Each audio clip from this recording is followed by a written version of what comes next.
Shalom, welcome to the Jewish Task Force, J.T.F. I'm Chaim Ben Pesach, and we have with us again the great David Ben Moshe. We're going to be talking about Steve Witkoff, who is Donald Trump's chief negotiator on the Iran nuclear deal that they're trying to do, which is terrible. There should be no negotiations. It's completely insane. And who also is his negotiator with Russia and Ukraine. I don't know why he picked this guy, but we're going to expose Steve Witkoff, that self-hating Jew, that disgusting creature. We're going to expose him once and for all. And I hope that Donald Trump doesn't listen to what he advises. But before we get to the dangers and very dangerous situation here, because it could lead to a nuclear Iran very quickly, we could have a real danger here very fast, and very fast, that could endanger all of humanity. So this is going to be an important subject. But before we get to that, this program is dedicated to Refuah Shlema, a complete recovery for David Ben Edna, Ashdina Bat Violet, Shlomo Ben Sarah, Ruth Bat Sarah, Dorit Bat Sarah, and Ruven Ben Shoshana. And to Ilui Neshamot, elevating of the souls for Sharon Mitman, Malka Bat Meir, Allegra Bat Shlomo, Daniel Nankin, Victor Chazdai, Pesach Zeb Ben Dov, Lunita Adler, Shifra Hoffman, Ruven Hoffman, Barry Hoffman, Harab Mir Kahana, Rav Binyamin Kahana, Tzipora Fegi Bat Liba, Yosef Ben Meir, Robert Mitman, Dennis Shore, Helen Friedman, Charles Zolat, and Yair Levine. Unfortunately, Donald Trump is so reluctant to get involved in any military conflict that even military solutions that would be easy for the United States to do, like Iran. Iran would be very easy. The United States military could easily handle that. But Trump is so allergic to any of that that he wants to negotiate a deal on the nuclear program that Iran is building to build nuclear bombs. Big mistake. You don't do negotiations with Muslim Nazi terrorist Iran. They cannot be trusted on anything. They've never kept any agreement they've ever signed. No agreement with any of these Muslim countries is worth anything. It's not worth the paper it's written on. That's true, because they don't have to keep their word. No contract is binding with infidels. And they're permitted and even commanded by Muhammad in the Quran to use taqiyya, I was going to say in Hebrew ramaut, which means deception. They're required to use deception when dealing with the non-Muslim infidels, and they use it even with each other in their day-to-day lives.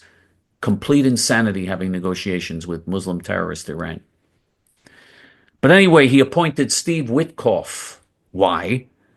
Because Steve Witkoff is a billionaire businessman, and Trump is so impressed when someone becomes a billionaire or when someone's successful in business. That's what impresses him. That's why he picked Elon Musk to handle cutting the government programs, which, again, I think that was a mistake, also picking Elon Musk, because Elon Musk he's the worst representative of what you would want. You'd want to pick somebody who the majority of the American people could relate to, not someone who is completely insane. Says insane things and stands for insane. Even though he's the world's richest person, he's very eccentric and does all types of crazy things, and wants to put chips in people's brains.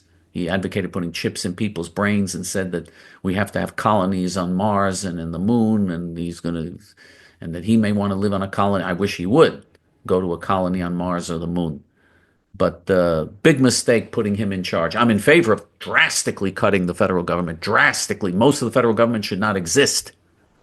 First of all, the functions that have been given to the federal government are unconstitutional. Then they're against what the founding fathers intended, and completely insane. If we cut out the federal government and got them out of the way, the United States economy would be booming with prosperity like we've never seen, like we never dreamed of.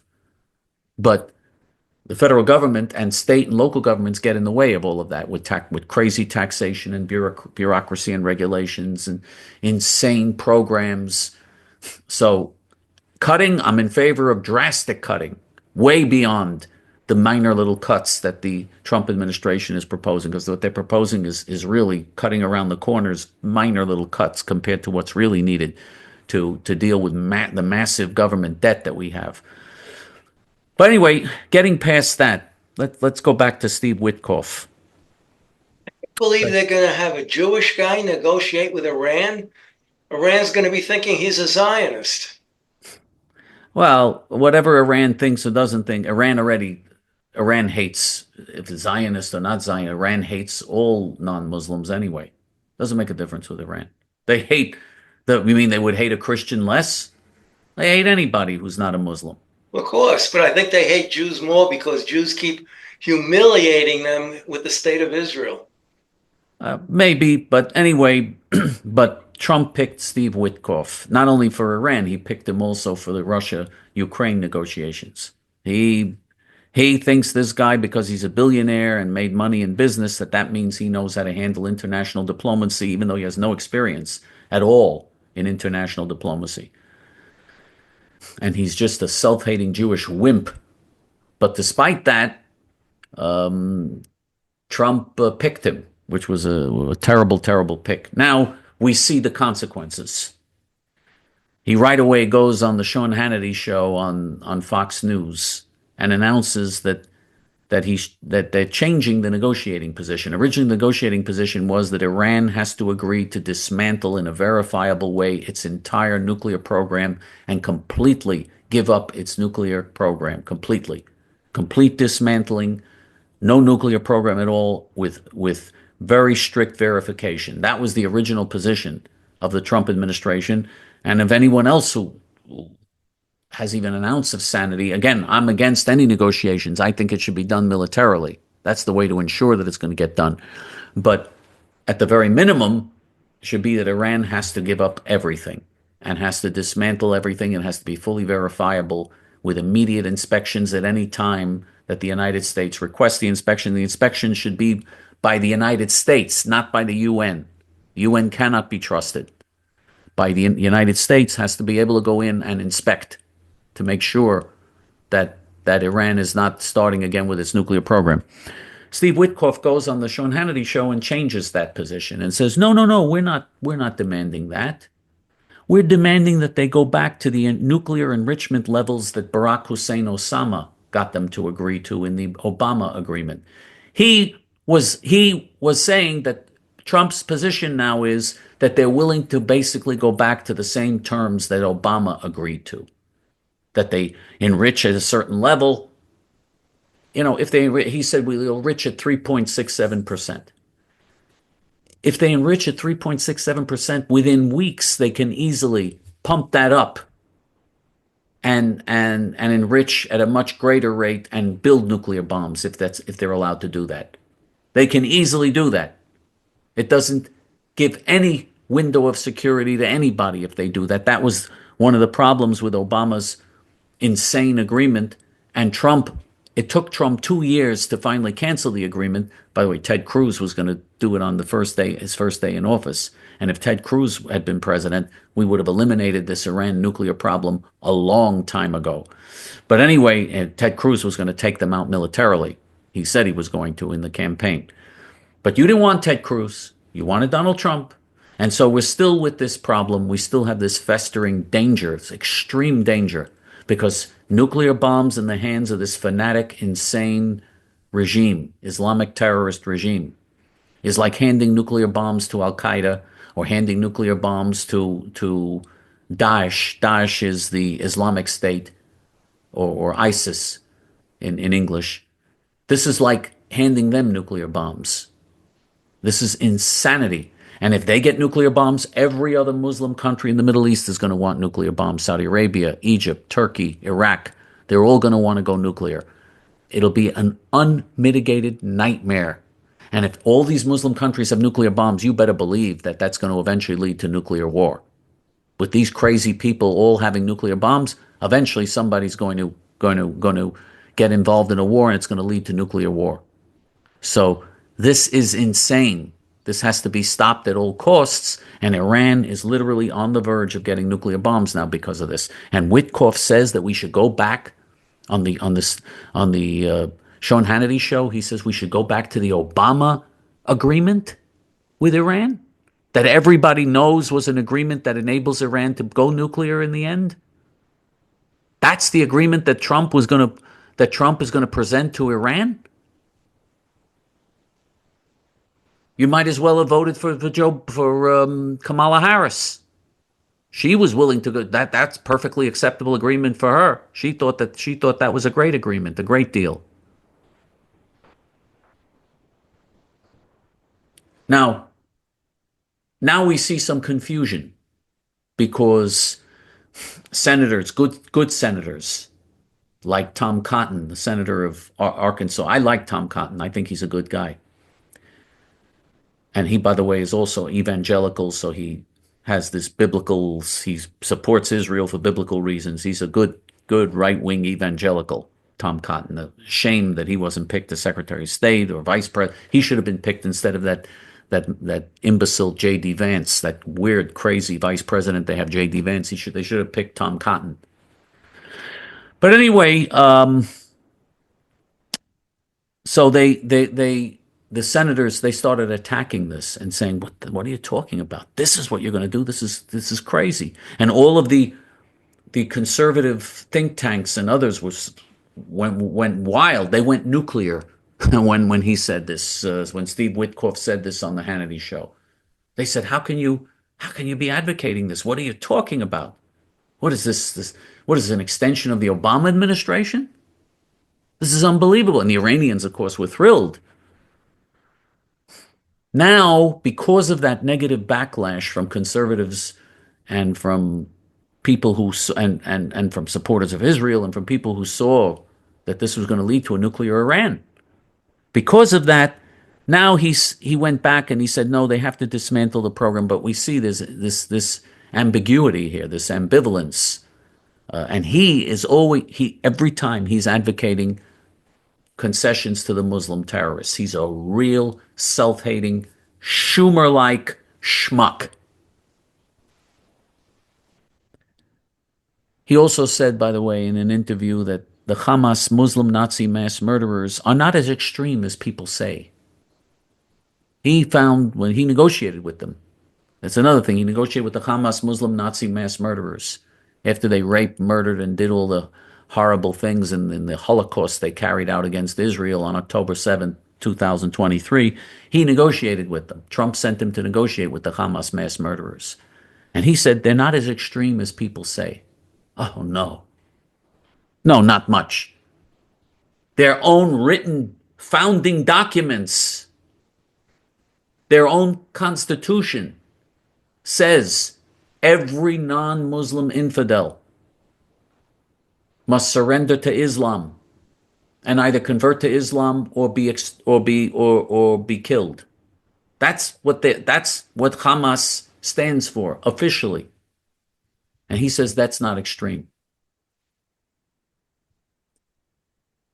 He also, Steve Witkoff, again with the support of Donald Trump, pressured Netanyahu before Trump even took office to free 1,000 Muslim Nazi terrorist mass murderers. You remember the deal they made?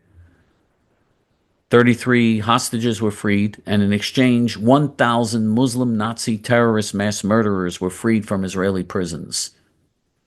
And huge amounts of so-called humanitarian aid was sent to the Muslim Nazi terrorists in Gaza. Insane, horrible agreement. Steve Witkoff was in charge of that agreement.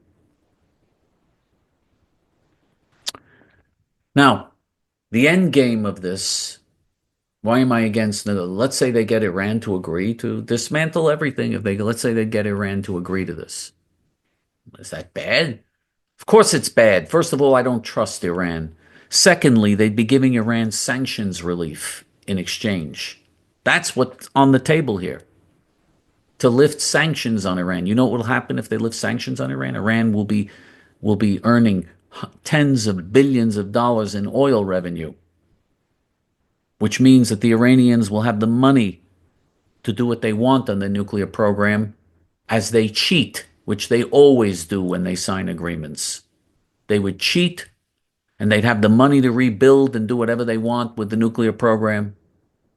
And they'd have money to resuscitate their economy, which is falling apart because Islam doesn't work. Islam is like communism. It doesn't work. You can't run a healthy economy with Islam. And this would enable them to not only have nuclear bombs, but to endanger Israel in every respect if they gave them sanctions relief. A catastrophe, absolute catastrophe. Right now, Iran's economy is at a point where they have, for whole days during the week, they have blackouts. They have no electricity. They can't even run their electric grid. Could you imagine? They're one of the most oil-rich areas in the world, and they can't even run their electric grid. They can't provide clean running water for their population. Their population has no clean water. I mean, it's unbelievable. They're in the Stone Age. Many parts of Iran live in the Stone Age. That's what Islamic fanaticism does. Because you can't function with a healthy economy and a healthy country when you have lunatics like this in charge. And they are lunatic. This is a lunatic regime.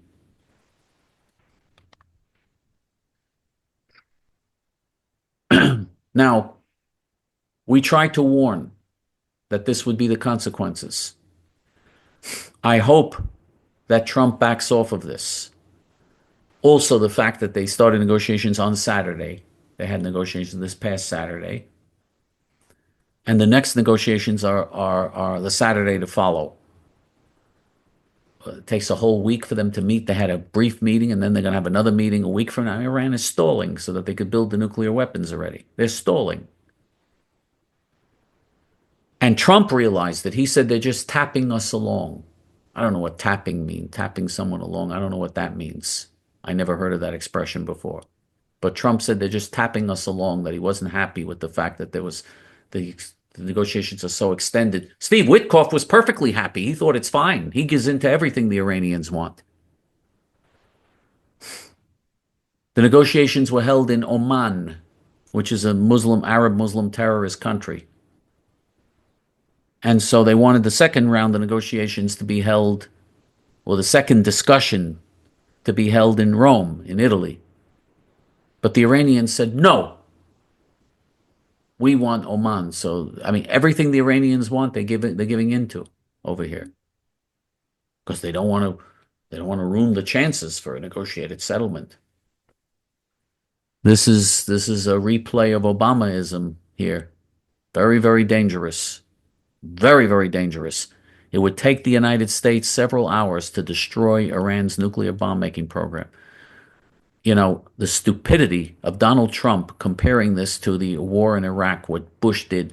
What Bush did in the war in Iraq was insane, and J.T.F. was against it when it was very popular. This was after 9/11, so 90% of the American people supported it. It was very unpopular, our position, J.T.F.'s position. J.T.F. warned that Iraq is not the problem now. Iran is the problem, that Iraq does not have weapons of mass destruction. Iran has weapons of mass destruction. This is what we said when Bush and everyone else was saying, no, Saddam Hussein has weapons of mass destruction. We said he does not have weapons of mass destruction. They were destroyed.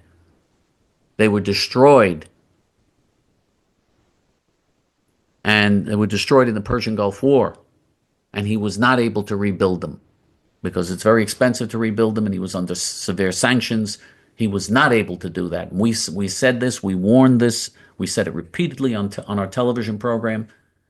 And people were saying, how dare you? What are you? You know, I mean, were very angry with us for saying it. Of course, we were proven right, as usual. And the reason we're right on all these issues is because we're willing to face reality here. And we don't blindly follow some leader. Everybody, by the way, all the Republicans and the conservatives, so-called, and we're all behind Bush at that time. Bush, oh yeah, we got to support Bush. He's great. He's a great president. Oh. Anyway, Jorge Bush. Anyway, so we warned that this was going to happen, and of course, they didn't destroy Iran's nuclear bomb-making program. Instead, they went in, invaded Iraq, and occupied the whole country for years. And so thousands of American soldiers were killed. Huge amount of money, endless billions of dollars were wasted. And in the end, Iraq is now a satellite or puppet country of terrorist Iran. Accomplished absolutely nothing except actually backfired. It all backfired on the United States. You don't go in and invade Muslim Nazi countries like Iraq or Afghanistan. You don't do that because you will accomplish nothing. You cannot re-educate the Muslims to give up Islam. That's not realistic. That's not going to happen. You bomb and destroy their weapons of mass destruction from the air. You don't send in American soldiers on the ground to invade. You just bomb and destroy from the air.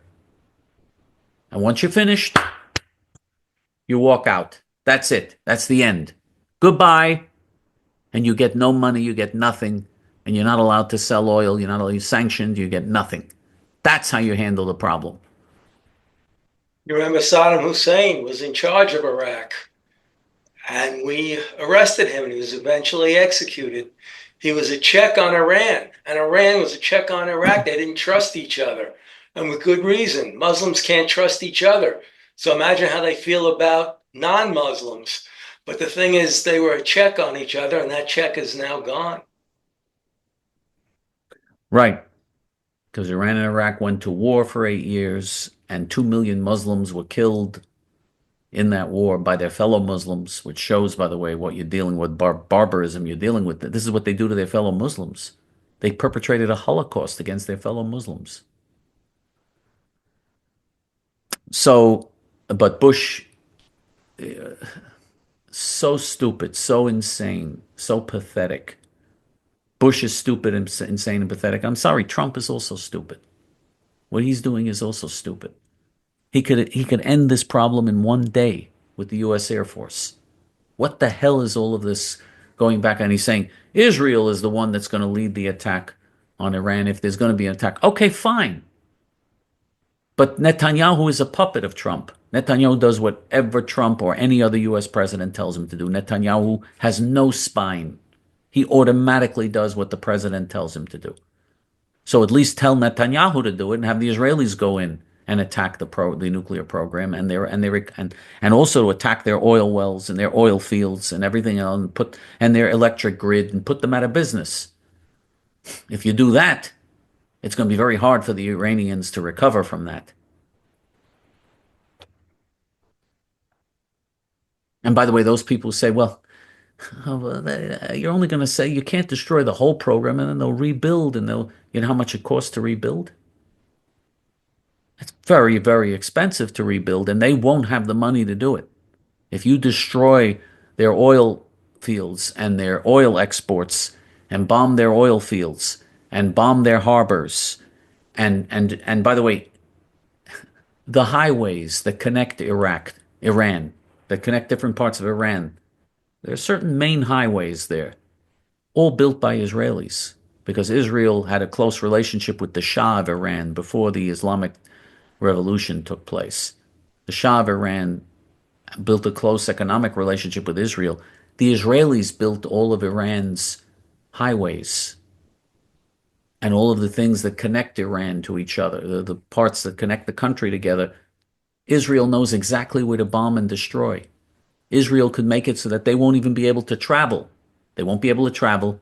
They'll have no electricity. They won't be able to export oil for at least a year until they rebuild their ports and everything else. I mean, it would be devastating if it was a real attack the way it should be. And you destroy as much of the nuclear program as you can. There are parts of it that may be deep underground that you can't get to. If there are parts you can't get to, the parts you can get to, destroy whatever you can and destroy their economy. It'll be very hard for them to recover from that. That's what should be done immediately. No negotiations. Immediately that should be done. But instead we have Trump sending Steve Witkoff over there to kiss the Iranians' tuchus, to kiss their behind, and to continue this pathetic game over here with these vicious mass murderers. You know the Iranians are responsible. You know how many hundreds of American soldiers the Iranians butchered? A lot of the thousands of American soldiers were lost in Iraq. Thousands were lost in that insane adventure that Bush started in Iraq when he invaded Iraq. And hundreds of them were destroyed directly by Iranian booby traps and bombs that were set off against American forces in Iraq. The Iranians sent those booby trapped devices in there, and it was the Iranians that did that to American soldiers. Hundreds of American soldiers were slaughtered by the Iranians. And hundreds of American soldiers were slaughtered in Lebanon by Hezbollah, which is an Iranian proxy. I don't know if people don't remember that, but in 1983, 280, I think it was 280 American Marines were blown up and killed. Wasn't 242 or 243? I don't remember the exact number, but it was over 200. I don't remember the exact number. They were blown up and murdered and there were French and others also that was killed there too. They were blown up and murdered by Hezbollah, the Iranian Muslim Nazi proxy, terrorist proxy in Iran, in Lebanon. So America has some scores to settle with the Iranians. America never got revenge for all of that, for all those American soldiers, American boys that were blown up and slaughtered by these monsters. And America never got revenge for all of that, holding American diplomats hostage for 444 days, slaughtering hundreds of American soldiers in Lebanon and in Iraq. I mean, America owes Iran a lot.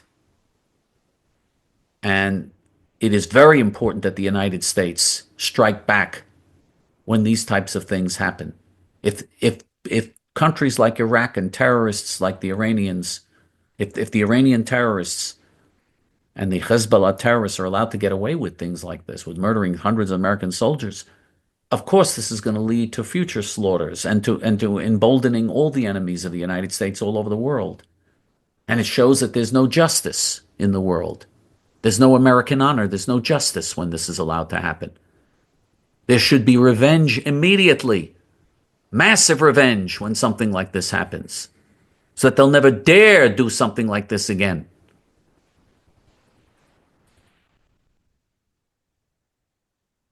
Anyway, this is what happens when you have no principles and you blindly follow leaders like Trump or Netanyahu or other leaders, and you're not willing to stand for what's right. Now, there's something we can do here. Support the one group of people that does stand for what's true and what's right. That's what J.T.F. is doing. J.T.F.'s entire budget is devoted to helping the heroic hilltop youth, who are the one group that do stand for the truth and that are attempting to save all of us from this insanity and putting their lives on the line to do it. You know, every single week, there are so many articles and reports in Al Jazeera and in all the Arab media about how the hilltop youth are forcing Arabs out of Judea and Samaria. It's the one place where Israel is really winning because of the hilltop youth. What great heroes. How could we not want to support these great heroes at a time like this? This is something that we should do. If they get strong, they're going to set an example that will eventually lead to a whole new generation of Jews in Israel that will not tolerate these types of betrayals. We've got to support the hilltop youth. That's the end. That's something that we can do right now that can make this a much better world. In order to help the hilltop youth, you just go to our Hebrew main page, hayamin.org. And there's a donate button on top, and you click on the donate button, and you can easily and conveniently make either recurring monthly donations, where you donate a certain amount every month. You just click on the amount that you want to donate every month. Or you can make one-time donations. All of it is very important. Every donation makes a big difference. And you should leave J.T.F. in your will so that we can support the hilltop youth. When you leave this world a better place by leaving something in your will for these Jewish heroes who are devoting their whole lives to protecting the people of Israel and protecting the world from this insanity. Leave J.T.F. in your will. And if you don't want to do this online, but you want to do it through the regular mail, you just send checks and money orders made out to J.T.F. and send it to our post office box, J.T.F. P.O. Box 650327, Fresh Meadows, New York, 11365. When are we finally going to wake up? And when are we finally going to have leaders who decide to do what must be done? If we back the Hilltop Youth, that will strengthen Israel, really strengthen Israel's hand. That's the one group that's really putting their lives on the line to make this a better world. David? Well, I have a little story to start with, and I'm just wondering what everybody's opinion is on this. Some people say we're playing God. Other people saying these animals disappeared because of intervention by man, overhunting. There was a wolf called a dire wolf that's been extinct for thousands of years. And it's the largest wolf ever. And you know, when they find the DNA, they talk about how they're going to implant it in an animal that's similar. Well, there's this company called Colossal that has a totally different method now. They have the tooth of a dire wolf, and they have a tooth of a gray wolf. So they examine the string of the DNA, and they see there's 14 differences. So they change those differences in the gray wolf to match that of the dire wolf, and they implant it in a domestic dog. 3 dire wolf pups were born from 3 different dogs because they did this 3 times, 2 males and a female. They're already large at a few months old. They have the beginnings of a little mane around here. So they brought back the dire wolf, and I'm just wondering what people think of this. Now, if they put it in the zoo, people are not going to line up around the corner to go see an animal that's just a wolf, a little larger than current wolves. But what if they brought back a woolly rhinoceros and a woolly mammoth the same way? Implant it in an Asian elephant. The Asian elephant is the closest to the mammoth. Just take the molar of a current elephant and the molar of a mammoth and see what the difference is in the DNA, and then just tweak that DNA in the Asian elephant to match the mammoth. Then implant in the Asian elephant, and a woolly mammoth will be born. Not a hybrid like the original thought process was, a true woolly mammoth. I think people would go to the zoo and line up around the corner to see that. But I just wonder what everybody who watches this show, what is their opinion on that? Are we playing God, or are we dealing with forces we don't know? We don't know what the end result is going to be. Or are we making up for what we did to these animals thousands of years ago?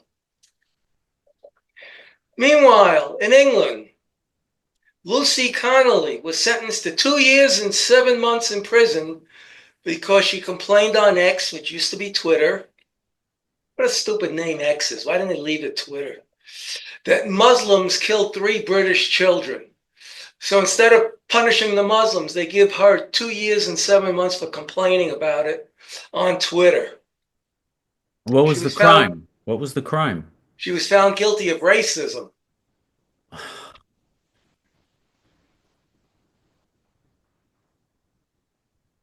A Muslim man, Wahib al-Baradan, slits his wife's throat, Salim al-Shara, right in front of the children, accusing her of speaking to another man.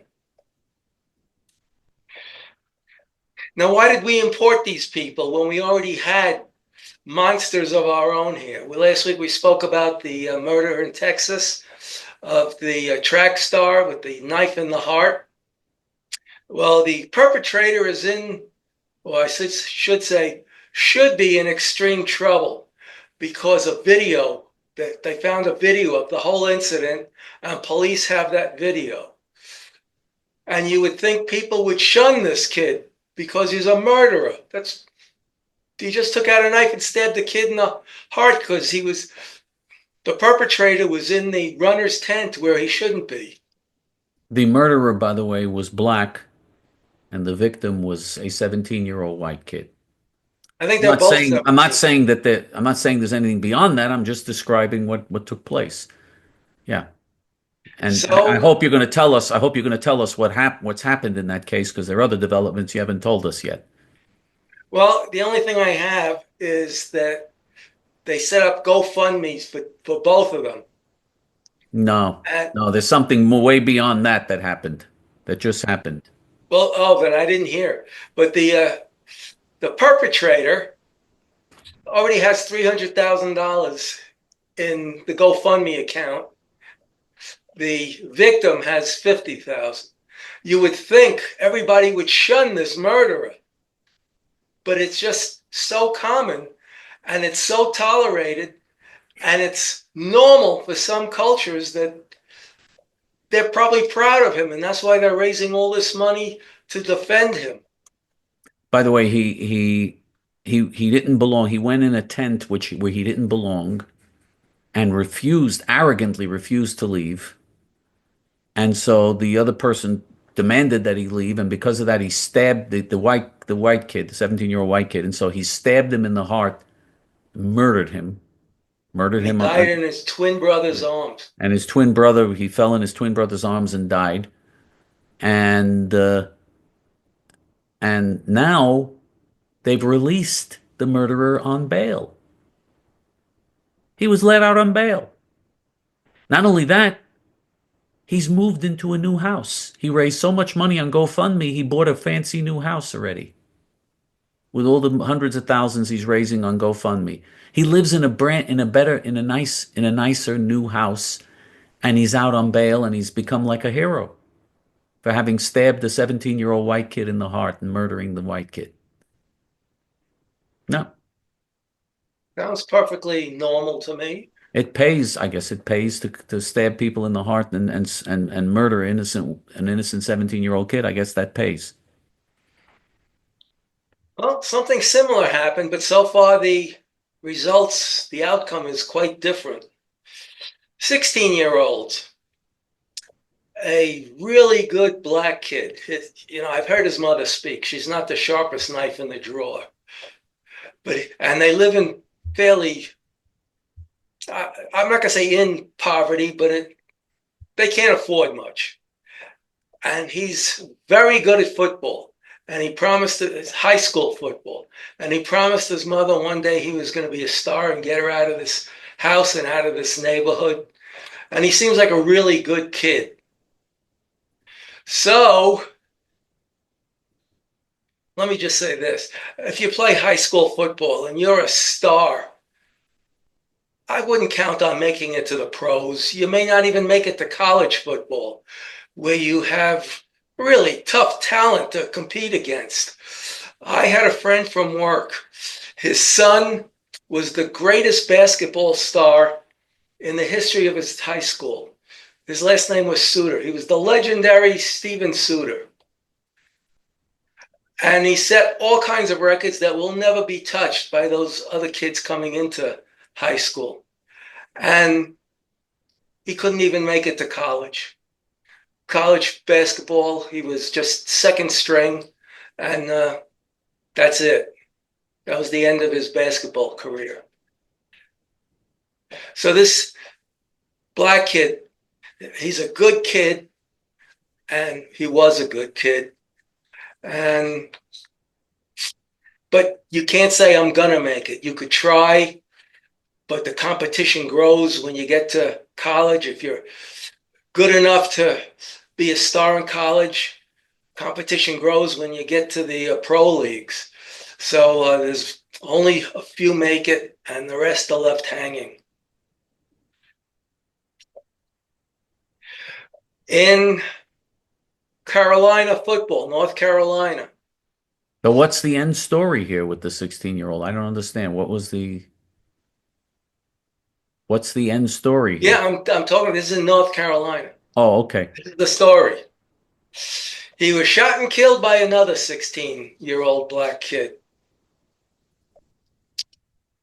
And the 16-year-old black kid, of course, was arrested. And he was arraigned. And because this is, and they're trying him as an adult because the law was changed. It used to be 18, now it's 16. No bail. The judge set no bail. So he thought he was going to go home and that would be the end of it. So he broke down crying and passed out in court when he found out he wasn't going home, and he wasn't going to go home for a long time. I don't know what North Carolina's capital punishment laws are, but because he's 16, they'll never, if they have capital punishment, they'll never use it on a kid. No, you're not allowed to. The Supreme Court says you can't. So Not only that, you can't give a sentence of life without parole to anyone under 18.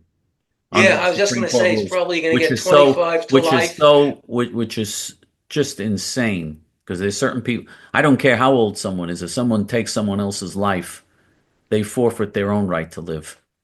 But the point I'm trying to make is he didn't even think he did anything wrong. He thought he'd be home that evening. I don't understand a culture like that, where you murder somebody from the same neighborhood and you don't think you did anything wrong. And I bet there's a lot of people that don't think he did anything wrong. Maybe he'll get a GoFundMe account and get $300,000. No, he made a mistake. He killed a black kid. He should have killed a white kid. If he killed a white kid, he would be getting the GoFundMe account. And the people, by the way, the people who give money on that account, most of them are white.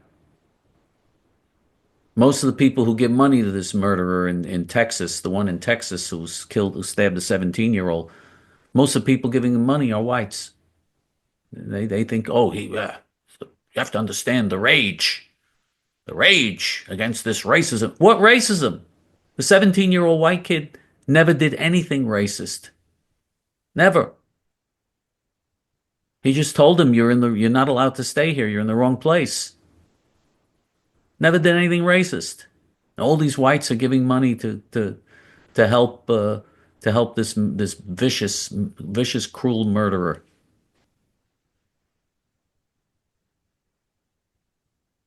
And here's how you treat Muslims. I don't know if most people, I guess, today's younger people never heard of General Pershing, Blackjack Pershing. Does that name ring a bell to anybody? To me, it does, but not to, yeah. He was a major general You're going to tell about the chasing Pancho Philippines? You're going to tell Villa. about the Philippines? What he said in the Yeah. Philippines? Yeah. And he was in the Philippines fighting the Filipino Moros, which are Muslims. And Americans got killed. And I've heard people say this story never happened. And I've heard a few more than that say it did happen. But I have an eyewitness account. Ashadina, my wife, comes from a very military family. And her great-grandfather was a sergeant who was assistant to Blackjack Pershing in the Philippines. And he saw this. So they captured 15 Philippine Muslims, dug a pit, killed the Muslims, put pig entrails all over them, because now they can't get into paradise because they're defiled. They killed 49 out of 50. They let one live so he could go tell the others what he saw.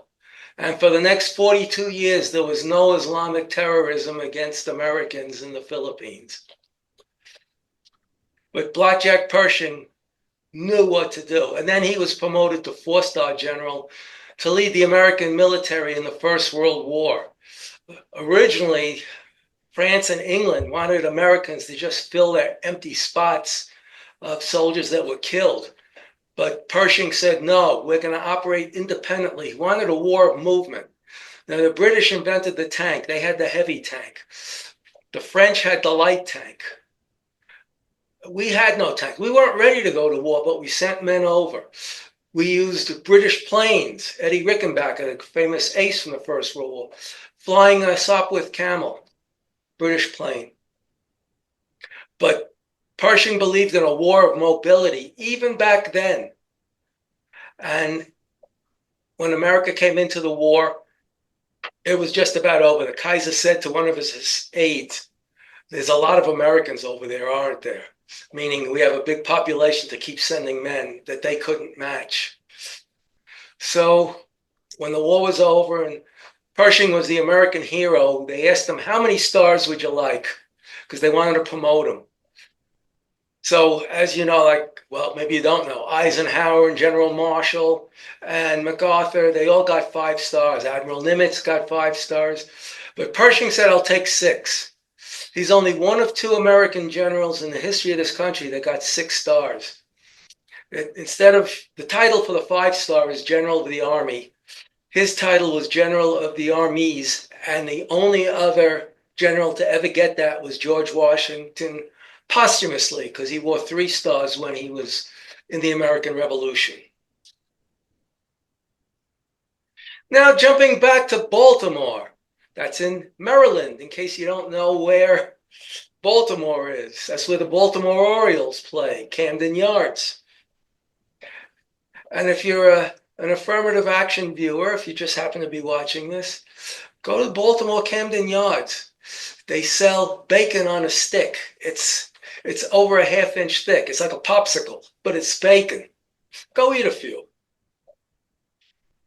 Well, there was a student in Baltimore schools. And in Maryland, state law is you must have an American flag in every classroom.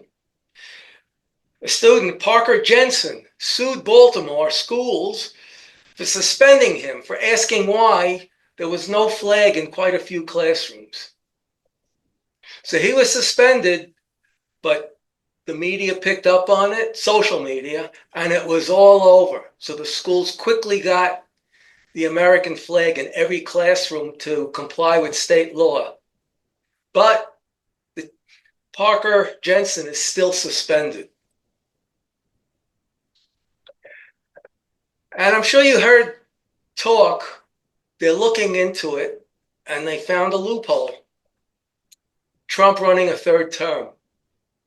Do you know what's going to happen if he runs a 3rd term? First of all, it says in the Constitution, the amendment says you can't run more than twice. What they do is have his wife run. He runs as VP. She resigns, and he takes over as president. And Not going to happen. Not going to happen. Well, you don't know. It's I still know. 4 years away. I hope it doesn't. Because if it turns out they do that, then it'll be Michelle Obama and Barack Obama against Melania and Donald. It's not going to happen. I hope it doesn't, because Obama would win.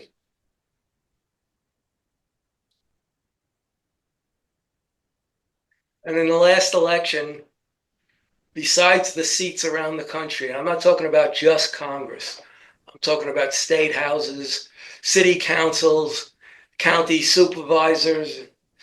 Islam picked up 89 seats in the last election around the country at every level. There's 342 mosques in Texas alone. And they say they're going to take over America from the inside.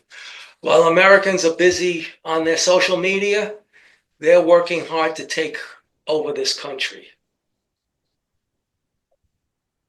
And,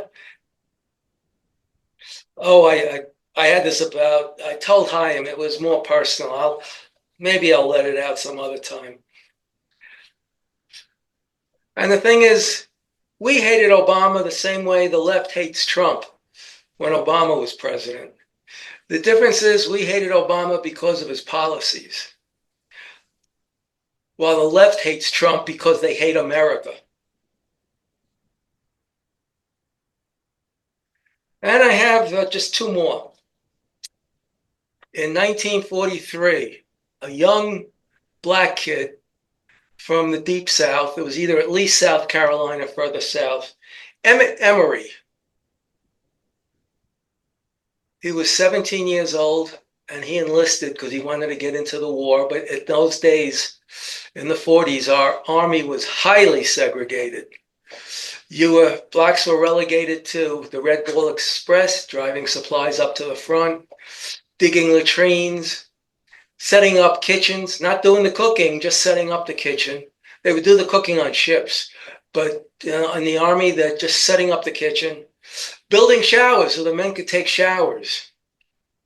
And Emmett Emery was a really good kid. He never drank, and maybe you've heard this expression, a barracks is nothing more than a bunch of crap games separated by bunks. He would never play craps. I mean, he was a picture-perfect kid. And when, at the end of the war, when they started liberating the camps, he was sent to Buchenwald, yeah, and to build showers for the inmates there. And he said one thing stuck in his brain. He saw this inmate who had no muscle at all. The only thing holding his arms to his body was his skin. He said that image stayed with him his whole life.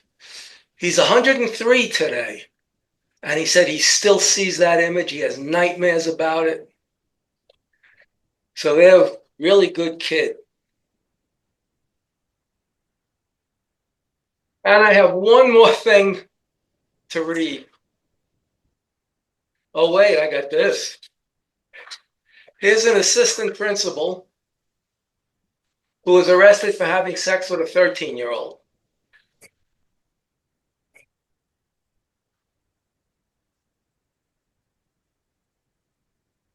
And I didn't print it out, so I'll save it for next week.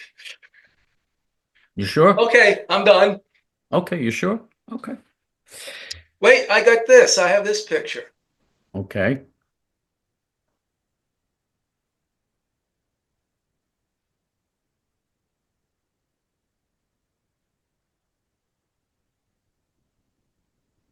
Imam Yasser Qadi calls on Muslims to conquer America from within.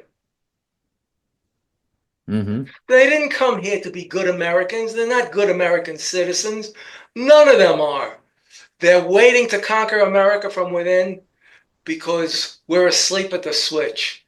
We actually think Islam is a religion of peace, and these 10 or 20% hijacked a great religion.